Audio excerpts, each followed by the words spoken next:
সুপ্রিয় শিক্ষার্থী, গত ক্লাসে অষ্টম শ্রেণীর বাংলাদেশ ও বিশ্ব পরিচয় প্রথম অধ্যায় থেকে পার্ট 3 পর্যন্ত আলোচনা করেছি।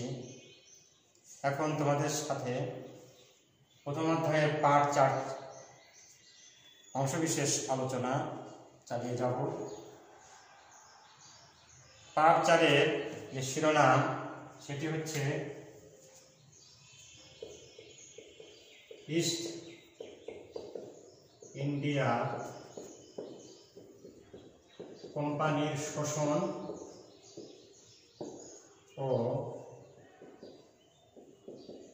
ব্রিটিশ শাসনের প্রভাব।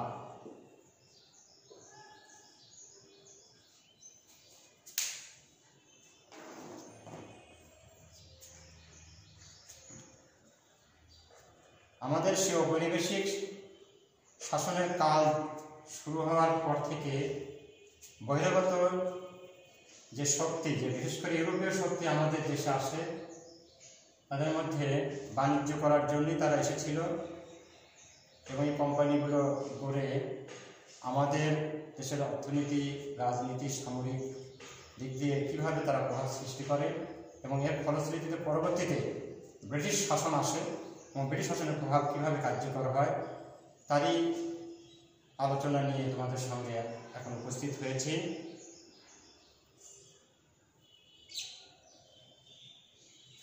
বাণিজ্যের বিস্তার,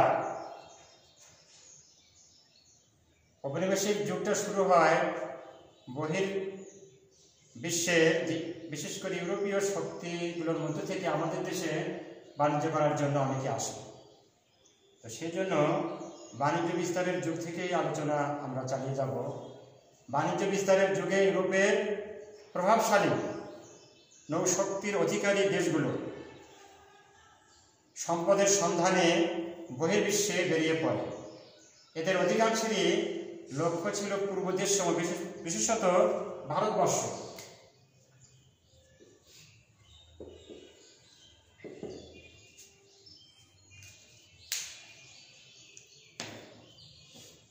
এই উদ্দেশ্যকে সামনে রেখে 1600 সালে ইংল্যান্ডে স্থাপিত হয় the British east India company.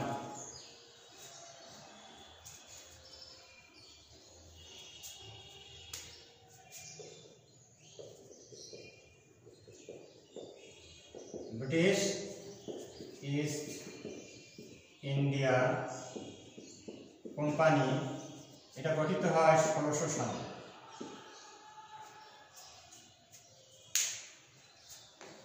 এর ধারাবাহিকতায় 1651 সালে তারা হুগলিতে এবং 1658 সালে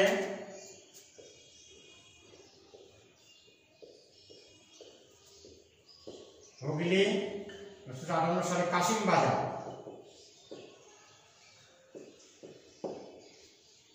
তারা তাদের বাণিজ্য কুঠি স্থাপন করে।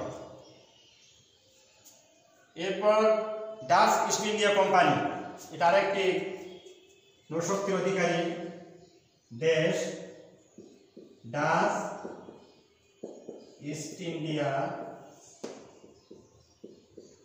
কোম্পানি তারা 1630 সালে বাংলায় প্রবেশ করলেও ইংরেজ কোম্পানির সঙ্গে প্রতিযোগিতা টিকতে না পেরে কিছুকাল পরে ইন্দোনেশিয়া ও মালয়েশিয়ার দিকে চলে যায়।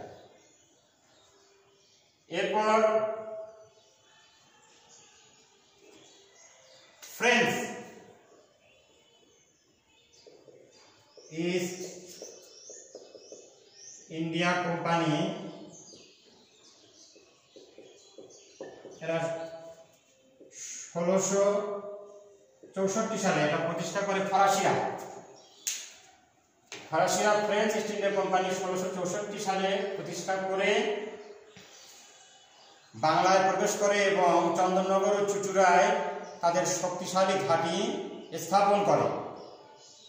তবে ইংরেজ কোম্পানির সঙ্গে বা ইংরেজদের সঙ্গে যুদ্ধে তারা তৃতীয় দফা হেরে গিয়ে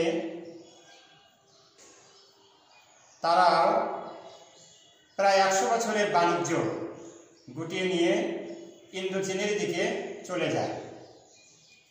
ফলত দেখা যাচ্ছে যে ইংরেজরাই এখন একমাত্র শক্তি বা নিয়ামক হিসেবে প্রতিষ্ঠিত হতে থাকে।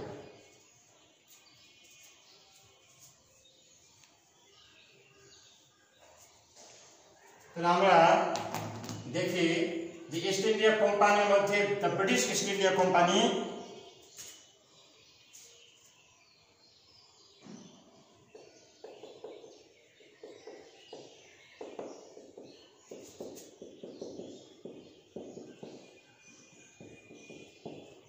এরা ধীরে ধীরে প্রতিপত্তি খাটিয়ে নবাবের দরবারে প্রভাব বিস্তারের মতো ক্ষমতা ভোগ করতে শুরু করে। এরপরে আসে 1756 সাল, এবং তখন বাংলার নবাব ছিল নবাব আলীবর্দী খাঁ। 1756 সালে নবাব আলীবর্দী খাঁর মৃত্যুর পর এই ক্ষমতার উত্তরাধিকার নিয়ে নবাব পরিবার এবং রাজপ্রাসাদের অভিজাত ব্যক্তিবর্গের মধ্যে যে দ্বন্দ্ব লিপ্ত হয়, তাতে এই কোম্পানির কর্মকর্তারা সেই সুযোগ নিতে, সেই দুর্বলতার সুযোগ নিতে ভুল করেনি। তরুণ নবাব সিরাজউদ্দৌলার বিরুদ্ধে তার খালা ঘাসিটি বেগম, মীর জাফর আলী খাঁ, মীর কাসিম সহ রাজ পরিবারের প্রভাবশালী ব্যক্তিবর্গ এবং জগৎ শেঠ,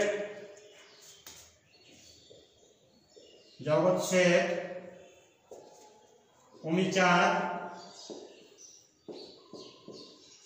রাজবল্লভ এদের মতো তৎকালীন ধনী অভিজাত শ্রেণীর একাংশ সিরাজের বিরুদ্ধে ষড়যন্ত্রে লিপ্ত হলে এই কোম্পানির বণিকরাও, অর্থাৎ ইংরেজ বণিকরাও সেই ষড়যন্ত্রে তাদের পক্ষে যোগ দেয় এবং ষড়যন্ত্রে লিপ্ত হয়। ফলে এই সুযোগে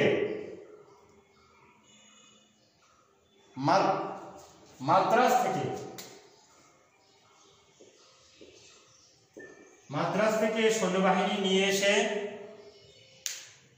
ইংরেজ সেনাপতি ওয়াটসন ও ক্লাইভ কলিকাতা দখল করে ফেলেন। এরপর নবাবের রাজধানী মুর্শিদাবাদ দখলের জন্য ক্লাইভ পলাশীর আম্রকাননে উপস্থিত হন। এরই ফলশ্রুতিতে 1757 সাল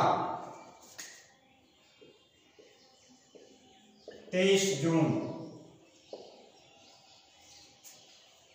পলাশীর যুদ্ধে নবাবের প্রধান সেনাপতি মীর জাফর আলী খাঁর বিশ্বাসঘাতকতায় বাংলা, বিহার, উড়িষ্যার নবাব সিরাজউদ্দৌলার পরাজয় ঘটে এবং তাকে নির্মমভাবে হত্যা করা হয় এবং বাংলার স্বাধীনতা ইংরেজদের হাতে চলে যায়।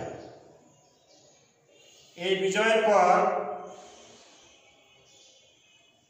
মীর জাফরকে বাংলার নবাব বানালেও মূল ক্ষমতা চলে যায় ধূর্ত ও দুর্ধর্ষ ইংরেজ সেনাপতি রবার্ট ক্লাইভের হাতে।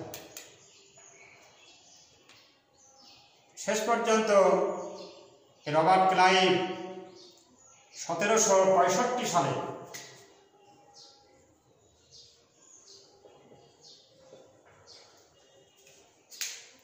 দিল্লির সম্রাটের নিকট থেকে আনুষ্ঠানিকভাবে বাংলা, বিহার ও উড়িষ্যা দেওয়ানি লাভ করেন। সুপ্রিয় শিক্ষার্থী, এই প্রথম অধ্যায়ের পাঠ 4-এ ইস্ট ইন্ডিয়া কোম্পানির গুলোর শোষণ এবং দ্য ব্রিটিশ ইস্ট ইন্ডিয়া কোম্পানির যে প্রতিষ্ঠা কীভাবে হয়েছে তার যা আলোচনা আমরা এতক্ষণ করলাম। আজকে এই পর্যন্ত। তোমরা ভালো থাকো, নিরাপদে থাকো, সুস্থ থাকো। ধন্যবাদ।